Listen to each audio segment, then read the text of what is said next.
bà tụi sao mà cái này cứ miền mò từ đò bầm bờ pon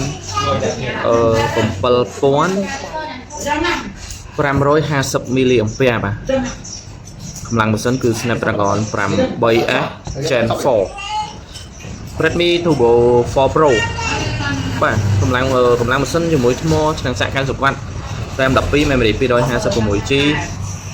កម្លាំងម៉ាស៊ីននឹងថ្មគឺអែមខ្លាំងមែនតើការសាកថ្មអីគឺលឿនណាបាទ Redmi Turbo 4 នេះបាទមួយទឹកស្អាតបាទមាននេះបាទមានប្រអប់មានគ្រឿងម៉ាសេតបាទមានឆ្នាំងសាក60ឆ្នាំងសាក90 W បាទជាមួយប្រអប់បាទគ្រឿងម៉ាសេតវ៉ាន់ស្អាតខ្ចីហ្មងដូចថ្មីចេញញញហ្មងខ្ញុំបងធ្វើការថ្មកាន់កម្លាំងម៉ាស៊ីនខ្លាំងបាទអេក្រង់លឿនអី Redmi Turbo 4 នេះគឺបាទជាជម្រើសមួយបងធ្វើការអាចឆាតខ្ញុំបានបាទ